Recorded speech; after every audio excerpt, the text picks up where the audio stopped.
జనసేన అధినేత Pithapuram MLA Pawan Kalyan, Andhra Pradesh deputy CM, Panchayati Raj, గ్రామీణాభివృద్ధి, పర్యావరణ, అటవీ శాస్త్ర సాంకేతిక శాఖ మంత్రిగా పవన్ కళ్యాణ్ బుధవారం జూన్ 19న బాధ్యతలు స్వీకరించారు. అయితే పవన్ చేసిన పనికి ఫ్యాన్స్ ఫుల్ ఖుషీ అవుతున్నారు. దానికి కారణం పవన్ పెట్టిన ఓ సంతకం. ప్రమాణ స్వీకారం సమయంలో పవన్ కళ్యాణ్ కొంతకాలం క్రితం ఒక అభిమాని పవన్ పై అభిమానంతో ఇచ్చిన పెన్నుతో తొలి సంతకం చేశారు. కానీ మంత్రిగా బాధ్యతలు స్వీకరించే సమయంలో వదినమ్మ సురేఖ ఎంతో ప్రేమగా ఇచ్చిన పెన్నుతో సంతకం చేశారు. అభిమాని ఇచ్చిన పెన్ను విలువ కేవలం 5 రూపాయలు. వదిన సురేఖ ఇచ్చిన ఈ పెన్ను విలువ 5 లక్షల రూపాయలు. అయితే పవన్ అనుకుంటే ప్రమాణ స్వీకారం రోజు ఓ కాస్ట్లీ పెన్తో సంతకం చేయవచ్చు. కానీ అభిమాని ఇచ్చిన పెన్నుతో సంతకం చేయటంతో తనకు అభిమానులే ఫస్ట్ ప్రియారిటీ అని పవన్ చెప్పకనే చెప్పారు. అయితే తమ అభిమాన నటుడి చేతిలో 5 రూపాయల పెన్ను చూసి అభిమానులు పవన్ ఆ పెన్నుతో సంతకం పెట్టడం చూడలేకపోయారు. దీంతో పవన్ వదిన, చిరంజీవి భార్య సురేఖ మరిదికి ఏకంగా లక్షల విలువ చేసే అరుదైన పెన్నును బహుమతిగా ఇచ్చారు. ఈ పెన్ను పవన్కి ఇస్తూ వదిన సురేఖ పవన్ను ఓ కోరిక కోరారు. మంత్రిగా తాను ఇచ్చిన పెన్నుతోనే తొలి సంతకం చేయాలి అని. అయితే డిప్యూటీ సీఎం బాధ్యతలు తీసుకునే సమయంలో పెన్ను మర్చిపోయినట్టు పవన్ కళ్యాణ్ గుర్తించారు. వ్యక్తిగత సిబ్బంది చేత సూట్ కేసు తెప్పించుకొని అందులో ఉన్న పెన్ను తీసుకున్న పవన్ కళ్యాణ్ దానితో మంత్రిగా తన మొదటి సంతకం వదినమ్మ సురేఖ ఇచ్చిన పెన్నుతో చేశారు.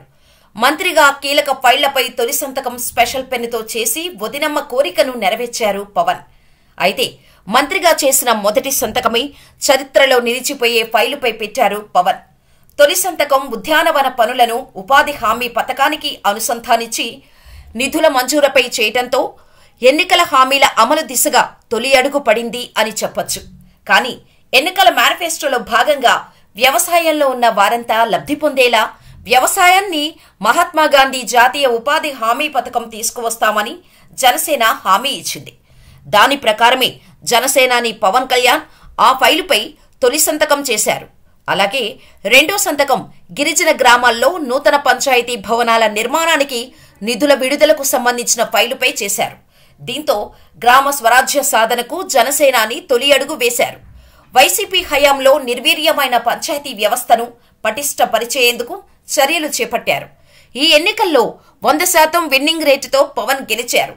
పోటీ చేసిన 21 అసెంబ్లీ, 2 లోక్సభ స్థానాల్లో విజయకేతనం ఎగరేసి ఒక్కచోట కూడా గెలవలేడని ఎగతాళి చేసిన వారికి తన గెలుపుతో సమాధానం చెప్పాడు పవన్.